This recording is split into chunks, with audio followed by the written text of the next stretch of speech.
გამარჯობა, ეთერშია ქრონიკა 14 საათზე გაგაცნობთ ახალ ამბებს. თბილისის ახალი სიმბოლო, გლობალური ფუფუნების ცხოვრების ახალი სტანდარტი, ტრამპ თაუერი თბილისში.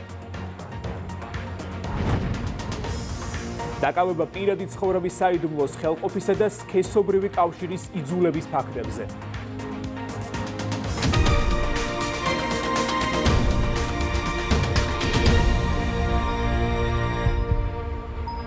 საქართველოს როგორც ერთ-ერთი ყველაზე მდგრადი საინვესტიციო გარემოს მქონე ქვეყანა საერთაშორისო მედიის ყურადღების ცენტრშია. მსოფლიოს უდიდესი არქიტექტურული კომპანიის გენსლერის მიერ დაპროექტებული ტრამპ თაუერი საქართველოს ყველაზე მაღალი შენობა გახდება.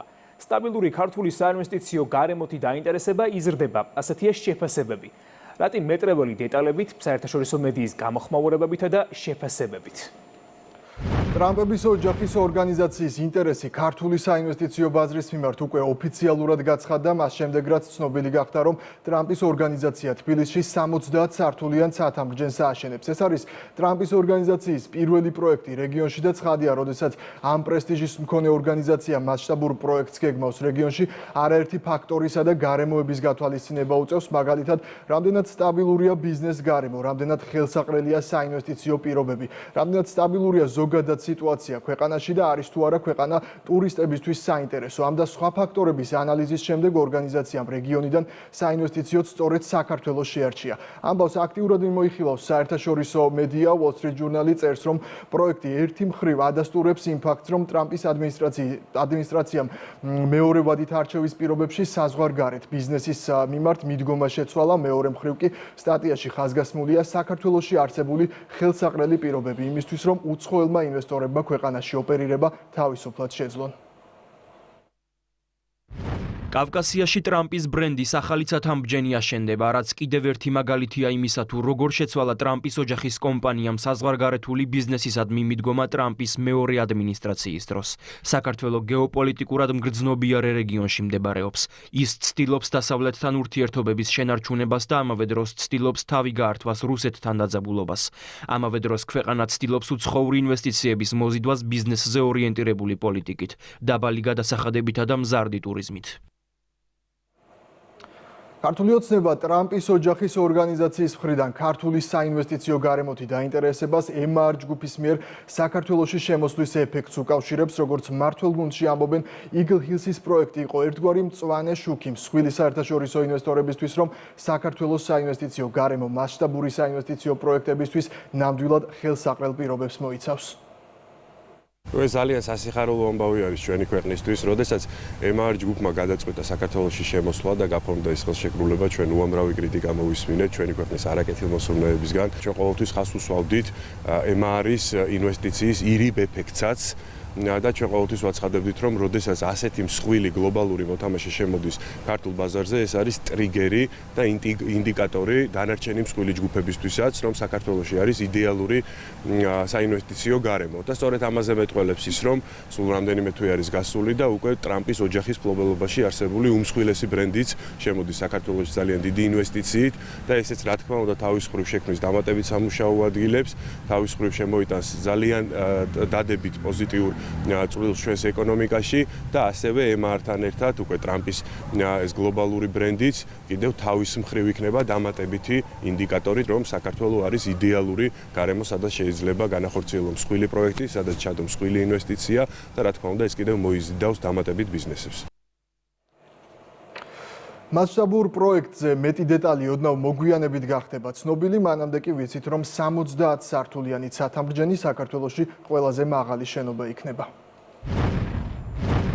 ეს რატი მეტრეველი იყო? გლობალური ფუფუნების ცხოვრების ახალი სტანდარტი ტრამპის ორგანიზაციამ არჩევანი საქართველოს სტაბილურ ბიზნეს და საინვესტიციო გარემოზე შეაშირა. მსოფლიოს ერთ-ერთი ყველაზე პრესტიჟული ორგანიზაცია პარტნიორებთან, არქი ჯგუფთან, საფირ ორგანიზეიშენთან, ბლოკს გრუპთან და ფინვესტ ჯორჯიასთან ერთად თბილისში 70 სართულიან ცათამბჯენს ააშენებს. ტრამპ თაუერის შემდეგ თბილისი აღმოსავლეთ ევროპასა და აზიაში საერთაშორისო ბიზნეს ცენტრი გახდება. პროექტში ტრამპის ორგანიზაციასთან ერთად ჩართული არიან მასშტაბური ინვესტორი კომპანიებიც. ეს იქნება ტრამპის ბრენდის პირველი პროექტი რეგიონში. პროექტის მნიშვნელობასა და საქართველოს როლს ხას უსვამენ პროექტში ჩართული ორგანიზაციების წარმომადგენლები. მათ შორის დონალდ ტრამპის შვილი ერიკ ტრამპი, რომელიც ორგანიზაციის აღმასრულებელი ვიცე-პრეზიდენტია. სწორედ მან აღნიშნა, რომ თბილისის დეველოპერული პროექტი კომპანიის გლობალურად აღიარებულ უმაღლეს სტანდარტს საქართველოში დაამკვიდრებს. ტრამპ ტაუერი ყველაზე მაღალი შენობა იქნება საქართველოში თავისი შესანიშნავი მდებარეობით. ხედით ცენტრალურ პარკზე, რომელიც გაერთიანებს მდიდრულ რეზიდენციებს, მაღალი კლასის მაღაზიებსა და მსოფლიო კლასის რესტორნებს. პროექტი რეგიონში ტრამპ ტაუერის პირველი შენობა იქნება და გაზდის ქალაქის, როგორც კარიბჭის როლს აღმოსავლეთ ევროპასა და აზიას შორის ბიზნესის წარმოებისთვის. მსოფლიოს უდიდესი არქიტექტურული კომპანიის გენსლერის მიერ დაპროექტებული ტრამპ ტაუერი თბილისი დაახლოებით 70 სართულიანი იქნება და საქართველოს ყველაზე მაღალი შენობა გახდება. საქართველო განსაკუთრებით მიმზიდველია საერთაშორისო ინვესტორებისა და მეორე სახლის მყიდველებისთვის, ხოლო მისი დედაქალაქ თბილისში კვლავ არის მაღალი ხარისხის საცხოვრებელი სახლების სტაბილური მოთხოვნილება. ძირითად რაიონებში პრემიუმ კლასის საცხოვრებელი სახლების ღირებულება ყოველწლიურად 7-10%-ით გაიზარდა, რაც მიანიშნებს ქალაქის მზარდ პოპულარობაზე გლობალურ მყიდველებს შორის. თბილისს სულ უფრო ხშირად ადარებენ ისეთ პერსპექტიულ ქალაქებს, როგორიცაა ლისაბონი და ადრეული ეტაპის დუბაი. ძლიერი საინვესტიციო მიმზიდველობის გარდა, საქართველო ცნობილია მდიდარი კულტურული მემკვიდრეობითა და მეღვინეობის მრავალსაუკუნოვანი ტრადიციით. ქვეყანა ღვინის სამშობლოდ არის აღიარებული. ისტორიული არქიტექტურით, კულინარითა და სტუმართმოყვარეობით საქართველოს სულ უფრო მეტად პოზიციონირებს როგორც მომავლის ქალაქი. ტრამპის სახელი იქცა მსოფლიო უძრავი ქონების სფეროში ყველაზე ელიტური პროექტების სინონიმად და ტრამპ ტაუერ თბილისის სწორედ ამ მემკვიდრეობის გაგრძელებაა. ჩვენ ვამაყობთ, რომ საქართველოში გლობალურად აღიარებული სტანდარტი შემოგვაქვს და გვიხარია, რომ ამ პროექტზე ასეთ პატივსაცემ და პროფესიონალ დეველოპერებთან თანამშრომლობთ. საქართველო მდიდარი ისტორიისა და გაბედული ამბიციების მქონე ქვეყანაა. ტრამპ ტაუერ თბილისით ჩვენ ამ ამბიციას ყველაზე სიმბოლური ფორმით გავაცოცხლებთ. ვქმნით ლენდმარკს, რომელიც მნიშვნელოვნად შეცვლის ქალაქის იერსახეს და საქართველოს მსოფლიო რუკაზე ახალ სიმაღლეზე აიყვანს. არქი ამაყობს, რომ ტრამპის ორგანიზაციასთან თანამშრომლობით საკუთარ წვლილს შეიტანს საქართველოს, როგორც გლობალური ინვესტიციებისა და ლუქს კლასის უძრავი ქონების ცენტრად ქცევაში. ბიოგრაფი ლივინგ არ არის მხოლოდ სამშენებლო პროექტები. ჩვენ ვქმნით ურბანული ცხოვრების მომავალს საქართველოში. ისეთი მნიშვნელოვანი პროექტებით, როგორიცაა ტრამპ ტაუერ თბილისი, რომელიც ტრამპის ორგანიზაციასთან პარტნიორობით ხორციელდება. ჩვენ ვნერგავთ ამბიციის, ხარისხისა და გლობალური მნიშვნელობის ახალ დონეს ქალაქისთვის. ტრამპ ორგანიზეიშენთან თანამშრომლობა ჩვენი ჯგუფისთვის განსაკუთრებული პატივია. ეს მნიშვნელოვანი განვითარება ასახავს ძლიერ საერთაშორისო ნდობას და ქმნის მდგრად ღირებულებას ბაზრისთვის. ჩვენ ვამაყობთ, რომ ვმონაწილეობთ საქართველოს ეკონომიკური ევოლუციის ასეთ გადამწყვეტ ეტაპში. მოხარული ვარ, რომ ამ პროექტში ვარ ჩართული. ტრამპ ტაუერ თბილისი წარმოადგენს მნიშვნელოვან ეტაპს საქართველოს პოზიციისთვის გლობალურ საინვესტიციო რუკაზე და ისტორიულ მიღწევას ჩვენი რეგიონისთვის. ძალიან ვამაყობ და დიდი პატივია, რომ ჩვენს მეორე ტრამპის შენობას ვაშენებ ქვეყანაში, სადაც ჩემი მშობლები დაიბადნენ და გაიზარდნენ. მჯერა, რომ ყველაზე ძლიერი გავლენის მოხდენა შემიძლია ტრანსფორმაციული განვითარებისა და საქართველოში გლობალური მდიდრული უძრავი ქონების შემოტანის გზით. იმ ხედვისა და განვითარების ფილოსოფიის საფუძველზე, რომელსაც საპირის ოჯახი და ბრენდი ათწლეულობის განმავლობაში მისდევენ. დღეს მართლმადიდებლები აღდგომის ბრწყინვალე დღესასწაულის განახლებას კვირა ცხოვლობას ზეიმობენ, რომელსაც თომას კვირის სახელითაც იხსენიებენ. ამიერიდან ქრისტიანებისთვის ყოველი კვირა დღე აღდგომის ტოლია. სიონის საკათედრო ტაძარში საპატრიარქო ტახტის მოსაყდრემ სადღესასწაულო ლიტურგია აღავლინა. რაზე გაამახვილა ყურადღება ქადაგებისას მეუფე შიო მარიამ ბუღაძია პირდაპირ ეთერში.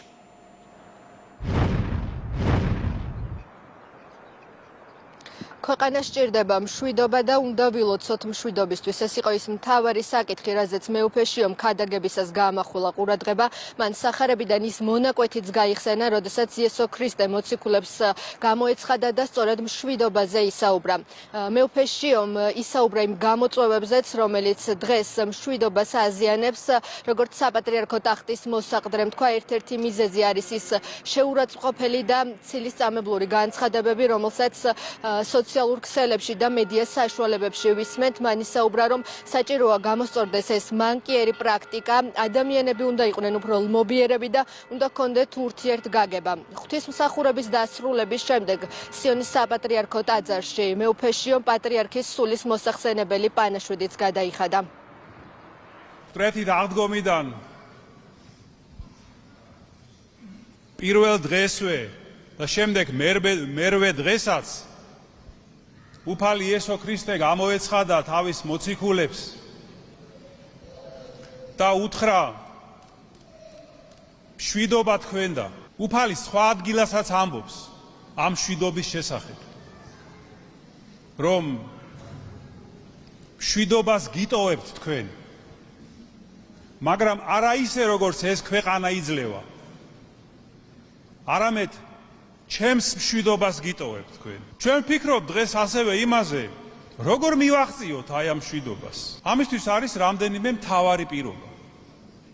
ერთი, რომ უნდა იყოს ურთიერთგაგება ადამიანებს შორის. მეორე, რომ უნდა იყოს კეთილი და მოსიყვარულე დამოკიდებულება ადამიანებს შორის და მესამე არის მიმტევებლობა, პატიების უნარი. როგორ შეიძლება დამყარდეს ურთიერთგაგება, როცა არის ცილის წამება ერთმანეთის, ლანძღვაგინება, დამცირება, შეურაცხყოფა. ეს ხომ შეუძლებელია. როგორც რასაც ჩვენ ხედავთ, ასე უხვად მასმედიიდან, სოციალურ ქსელებში, როგორ იმეტებენ ადამიანები ერთმანეთს. იციან ფაქტები თუ არ იციან ფაქტები თუ მარტო აღქმებს ეყრდნობიან თუ ჭორებს ეყრდნობიან, მეტყველებს ეს ძალიან უკიდურესად დაბალ განვითარებაზე. როგორც გონებრივ განვითარებას გულისხმობ, ასევე სულიერს. ამიტომ თუ გსურს ჩვენ მშვიდობა ჩვენ საზოგადოებაში, უნდა ვეცადოთ აი ეს მანკიერება გამოვასწოროთ. როდესაც ვინმეზე ვლაპარაკობთ, კონდეს მის მიმართ მობიერება, ვეცადოთ სიკეთე დავინახოთ ამ ადამიანში. რამდენი საუბარია დღეს იმაზე, როგორ დავძლიოთ დაპირისპირება საზოგადოებაში და ასე შემდეგ და ამაზე ჩვენ წმინდა მამები გვასწავლიან, რომ მხოლოდ სიყვარულს ძალუց ამის გაკეთება. დღეს არის კვირაცხოვლობა, ეს აღდგომის ტოლფასი დღეა. ულოცავს სრულიად საქართველოს პირველ რიგში უშუალოდ მშვიდობას, განვითარებას, წინსვლას, გამთლიანებას და რაც მთავარი ერთმანეთს შორის სიყვარულს და პატივისცემას. ვიყავი ქაშვეთში, ეხლა მოვედი სიონში, რა თქმა უნდა პატივი მივაგე ჩვენი უწმინდესი და უნატერესის ხსოვნას. კვირაცხოვლობა თავისი სიძლიერით არის ის დღე, რომელიც ფაქტობრივად აღდგომის ტოლფასია და მე მიულოცო ეს დღე და მშვიდობიანად დაასწროს ღმერთმა საქართველო და იყოს ქართველები იყვნენ თავის მიწაზე. სრულიად საქართველოს ულოცავთ კვირაცხოვლობას, აღდგომის შემდგომ ეს ერთ-ერთი უდიდესი დღესასწაულია. მადლობელი ვარ, რომ მეუფეში გოსტუმრა სიონში და მოგვილოცა ყველას. დიდი სურვილი მაქვს და მეუფეში ომაც ყველას მოახსენა, რომ ყველაზე მნიშვნელოვანია მშვიდობა. მშვიდობას გისურვებთ. მშვიდობა იყოს საქართველოში და სრულიად მსოფლიოში.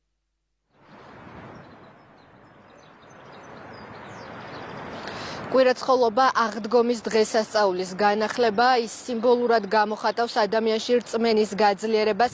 ამ დღესთან დაკავშირებით ტაძრებში დარიგდა არტოსი, სპეციალურად საგანგებოდ გამომცხვარი პური, რომელსაც ერთი კვირის განმავლობაში აღდგომიდან ტაძრებში ინახავენ და მას საკურნებლად იყენებენ. კვირაცხოვლობის დღესასწაულით სრულდება ბრწყინვალე შვიდეული. მარიამ ბუღაძეს უსმენდით.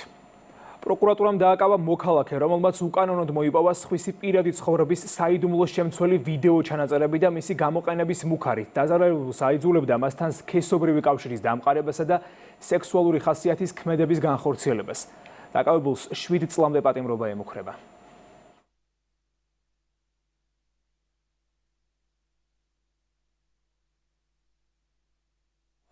უზბეკეთში ვიზიტის ფარგლებში შინაგან საქმეთა ბირთვა, პოლიციის აკადემია და ტაშკენტის პოლიციის დეპარტამენტის ინფრასტრუქტურა დაათვალიერა. გაიცნო დეპარტამენტში მოქმედი ერთიანი ოპერაციების მართვის ცენტრის ფუნქციებსაც. სამინისტროს აკადემიის ხელმძღვანელმა დელეგაციის წევრებს დეტალურად გააცნო საპოლიციო განათლების სფეროში მიმდინარე და დანერგილი რეფორმები. თავის მხრივ გეკა გელაძემ ხაზი გაუსვა საპოლიციო განათლების მნიშვნელობას და მიმართულებით თანამშრომლობის მზაობა გამოთქვა.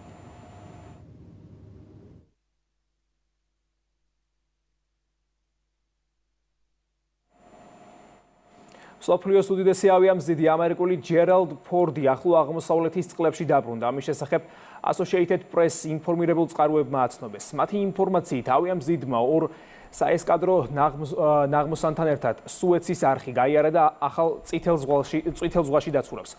ცნობისთვის ჯერალდ ფორდი ხმელთაშუა ზღვაში 1 თვის განმავლობაში იმყოფებოდა, მას შემდეგ რაც პორტზე გაჩენილი ხანძრის გამო ტექნიკური მომსახურება გახდა საჭირო.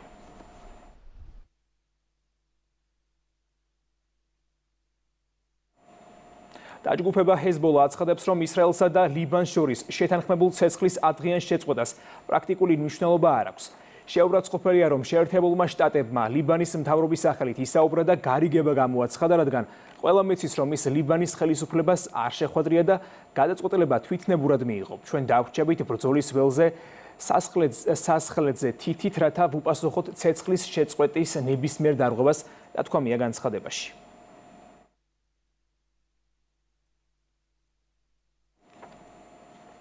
უკრაინასთან სამშვიდობო მოლაპარაკებები რუსეთისათვის პრიორიტეტს არ წარმოადგენს. ამის შესახებ რუსეთის საგარეო საქმეთა მინისტრმა ანტალიის დიპლომატიურ ფორუმზე განაცხადა. ცნობისათვის შეერთებული შტატების, უკრაინისა და რუსეთის ჩართულობით სამხრივი მოლაპარაკებები ბოლოს 16 თებერვალს გაიმართა. მომდევნო შეხვედრა, რომელიც თებერვლის ბოლოს უნდა გამართულიყო და მარტისთვის გადაიდო, ირანის ომის გამო აღარ შემდგარა. ამ ეტაპზე მოლაპარაკებების გაგრძელება ჩვენს თავარ პრიორიტეტებში არ შედის. მოლაპარაკებები არავისთვის დაგვიძარლებია. ჩვენ ყოველთვის მოქმედებდით იმ პრინციპით, რომ თუკი ჩვენი პარტნიორი მზადაა, ჩვენც მზად ვართ.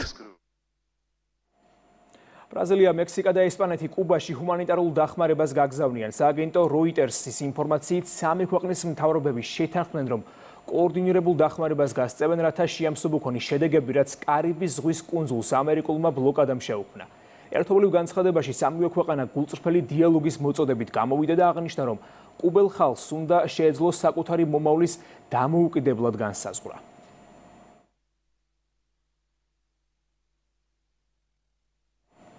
რომის პაპის განცხადებით, დონალდ ტრამპთან დებატები მის ინტერესში არ შედის. როგორც ჩანს, ისი აღიქვეს, თითქოს პრეზიდენტთან დებატებს ვცდილობდი, რაც საერთოდ არ არის ჩემი ინტერესი, აღნიშნა ლეო მე-14-მ ანგოლაში ვიზიტისას და კვლავ გააკრიტიკა ლიდერები, რომლებიც ომზე მილიარდებს ხარჯავენ. ცნობისთვის რომის პაპმა დონალდ ტრამპს მოუწოდა იპოვოს გზა ირანის ომის დასასრულებლად. დონალდ ტრამპმა კი პაპთან დაკავშირებით არაერთი კომენტარი გააკეთა. მისი თქმით, რომის პაპი დანაშაულის წინააღმდეგ სუსტი, საგარეო პოლიტიკაში კი საშინელია და არ სურს პაპი, რომელიც ამერიკის პრეზიდენტს აკრიტიკებს. პასუხად ლეო მე-14-მ განაცხადა, რომ მისი მოწოდებები სახარებაზეა დაფუძნებული და ტრამპის ადმინისტრაციის არეშინია.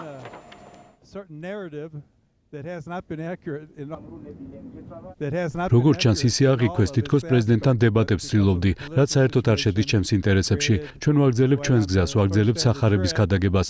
სახარებისეული ტექსტები გვთავაზობს მრავალ განსხვავებულ საოცარ და მომხიბვლელ პერსპექტივას იმის შესახებ, თუ რას ნიშნავს ქრისტიანობა, რას ნიშნავს ქრისტეს მიმდევრობა, ძმობისა და ერთიანობის ხელშეწყობა, უფლისნდობა, მაგრამ ასევე სამართლიანობისა და მშვიდობის ხელშეწყობა ჩვენ სამყაროში.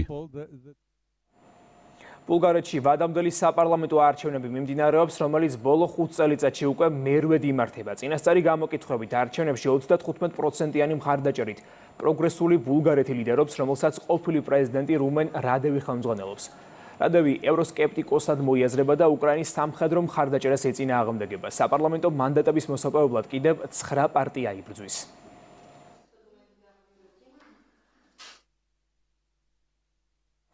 ნატოსა და ევროკავშირის მიმართ უკრაინელების დამოკიდებულება შედარებით გაუარეს. ამის შესახებ უკრაინული გამოცემა ლიგანეტი იტყობინება. გამოკითხვის მიხედვით, რომელიც 2-8 აპრილს კიევის უსაფრთხოების ფორუმის დაკვეთით რაზუმკოვის ცენტრმა ჩაატარა, ევროკავშირთან მიმართებაში ბალანსი ამჟამად 63.4% შეადგენს. მაშინ, როდესაც 2025 წლის სექტემბერში ეს მაჩვენებელი 79%-ზე მეტი იყო. მსგავსი ტენდენცია შეინიშნება ნატოსთან მიმართებაშიც. მაჩვენებელი 39.9%-მდე შემცირდა, მაშინ, როდესაც 2025 წლის ის 61.8%-ს შეადგენდა.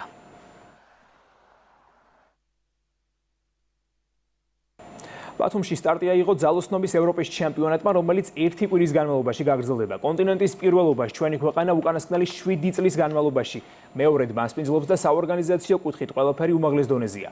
ქართველი ძალოსნები ტურნირში ხვალიდან ჩაერთვებიან და ჩვენი ქვეყნის სახელით გოდერძი ბეგდელიძე და რამინ შამილიშვილი ასპარეზებენ. ევროპის ჩემპიონატის გახსნის საზეიმო ცერემონია კი ასევე ხვალ 20 საათსა და 30 წუთზე დაიწყება. ძალიან კარგად მიმდინარეობს. ხვალიდან უკვე ჩვენი სპორტსმენები ჩაერთვებიან ბრძოლაში. მინდა უსურვო წარმატებები ჩვენ სპორტსმენებს, ყველა ჩაუგზავნებულ სტუმარს და დარწმუნებული ვარ, რომ ბათუმის ფიცარანგზე ბევრი ახალი რეკორდი დაფიქსირდება და ძალიან კარგად გაართვევენ ჩვენი სპორტსმენები თავს. ჩვენ ფედერაციას ძალიან მაღლა გვაქვს საწეული თამაშა, მსგავსი შეჯიბრებების ჩატარებისა. ხო და წელსაც, რა თქმა უნდა, სხვა გამოსავალი და სხვა ვარიანტი არ გვაქვს, რომ ლაშას უნდა დაუდრეთ გვერდზე. ქვეყანას უნდა დაუდრეთ გვერდზე, ფედერაციას უნდა დაუდრეთ გვერდზე, რომ ისევ საოცნებო ჩემპიონატი ჩავატაროთ, როგორც მაშინ შეაცხეს ევროპის ფედერაციის პრეზიდენტმა. განსაკუთრებული ეს ევროპის ჩემპიონატი იმით, რომ პირველად ტარდება ისტორიის მანძილზე, არა მარტო ევროპის ჩემპიონატზე, მსოფლიო ჩემპიონატზე არ არსებული საპრიზო ფონდი, რომელიც გარკვეულ სტანდარტებს შეიცავს და სამოულოდ გაგრძელდება, რაც სპორტსმენებისათვის დამატებითი мотиваციაა. ეს ბოლო ინფორმაცია იყო ამ დროისთვის. ქრონიკა ეთერში დაბრუნდება 17 საათზე. დროებით.